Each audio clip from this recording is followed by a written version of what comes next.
One of the most seminal events of the DC comic history happened in the mid of 1993, and that's the book we are going to review today, which is called, as most of you guys would have guessed, The Death of Superman.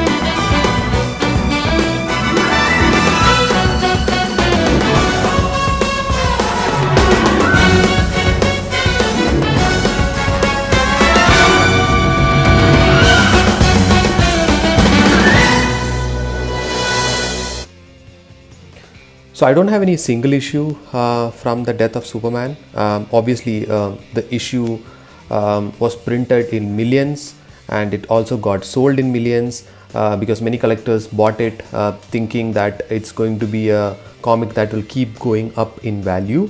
But obviously, all this became like a collector's dream by the midst of 90s, when bulk loads of comics were getting printed. Not as the same as the golden era. The Death of Superman again got reprinted multiple times, and I plan to get one of the issues of the same someday. Not having it today. What I have today, although, with me is another comic which is Doomsday #1, which is from the New 52. I recently got this one, which is also a Doomsday story, right? That's the reason why I had it in my collection. But anyways, we are not going to talk about this. We are going to talk about our central masterpiece, which is The Death of Superman. So Doomsday was created by this guy called Dan Jurgens, and he first appeared in the issue of 1992, November 1992, and then his full appearance was on this issue, which you guys can see here, which is on December 1993. Right, and then obviously he was part of a bunch of issues after that, leading up to the death of Superman. Right, so Doomsday, for the ones who doesn't know his history, was the supervillain who is genetically engineered a supervillain from Krypton. Right, and the story goes that he had to undergo death multiple times to be perfected as a killing machine, and due to that, the only thought that is in his mind is death and destruction. When we open the book, we see panels where he's trying to break out of something like a prison, and then he finally succeeds in that. Right, that's where the story begins. And then he is covered in this costume, and he has this cables and chains which is holding him back, or was used to keep him as a prisoner, and now he's free. Right, that's where the story begins. And obviously we could very soon clearly see that the only thing which he cares about is death. Right, and somehow he is attracted to other Kryptonian life forms, and that's where Superman came in. Right, so he walks towards Metropolis, which is the home of Superman, and that's where the story begins. Right, interestingly, Superman is at a different place altogether, battling foes, other foes he doesn't know about Doomsday at all. And the first set of heroes who comes and confronts Doomsday in this story is the Justice League, the old Justice League, not the Justice League we know of today. Characters like Booster Gold, Guy Gardner, and a bunch of others. Maxima is another one. I've not heard about these characters before. Obviously, I think these are some of the heroes that arose in the 90s and obviously didn't get too successful, right? But eventually they came face to face with Booster Gold, and obviously they can't handle him, and that's when Superman finally steps in. So while this is a story which is full of a fight, it's a war between two mega superpowers, but still it's very interesting, right? It shows that the weaknesses and the vulnerabilities of Superman, and the path of destruction that Doomsday lives. So in conclusion, I feel this is a good story, and obviously this is a story which has survived the ages, and it's still being one of the hot trade paperbacks which is being picked up, and the artwork is brilliant, right? I didn't go through the complete list, but if I want to show you the writers, there's Dan Jurgens himself, Jerry Ordway, Louis Simonson, Roger Stern, a bunch of artists here, right? Even in the cover page, they show a bunch of people who has worked on this. So it's a pretty big mega event. I think also, interestingly, this is one of the first events where a big hero dies without it being a crisis event, right? So for those of you guys who don't know that some of the major DC superhero deaths happened during the crisis events. Crisis on Infinite Earths led to the death of Hal Jordan. It led to the death of Barry Allen, and Hal Jordan also died during, I think, a crisis event.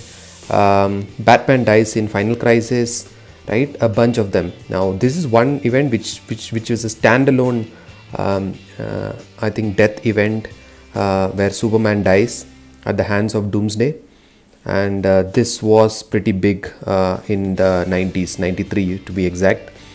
I'm just showing you some panels, don't want to give you the full snapshot and spoil it for you guys, but I'll definitely recommend you guys to pick this up because it's a very good story, and it's one event that as a DC fan you should not miss out on. So if I need to pick up a couple of trades from the 90s, I would pick this one, and the other one I would pick is obviously Nightfall, the Batman event where Batman gets broken at the hands of Bane. But anyways, this is an all-out war story. Like it's like two of the biggest, strongest entities in the DC universe fighting it out, right? And trying to find one weakness to break the other, right? And what I like about this, the final issue, which is the reason why I want to really pick it up, is the art in that final issue is simply breathtaking, and we are just reaching there. This is all lead up to that, and obviously Superman realizing that it's kind of his final hours, steps up the game, right? And that's where we zoom in on the final moments of the greatest superhero of all times, right? And this is an epic scene, right? It reminds me of the scene where Bane picks up Batman to break his back. It's a scene of that proportion, right? And then you see this moment here when Superman confronts Lois and says that, hey, this could be my final moments. I will always love you, right? And then he rushes towards Doomsday for the final encounter, which is shown here. So the artwork is brilliant.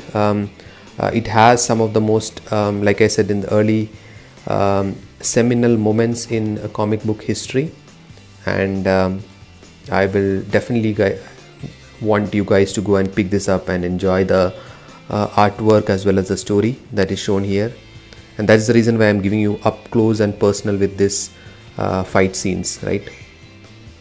So nothing to say, just the artwork, right? It takes off in the last few panels of the book, right? And this is the kind of like the final blows that's being dealt by the two entities. Everybody knows the story itself is revealed in the name of the title of the book itself, so it's no secret. So I'm not doing any major spoilers here.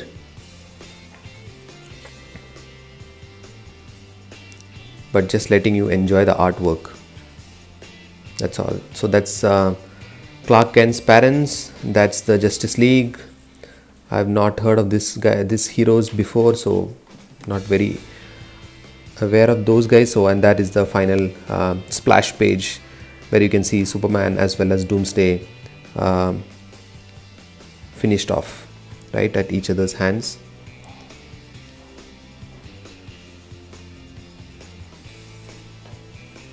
And this is a brilliant splash page again, and this is the cover for many of the books which you can see.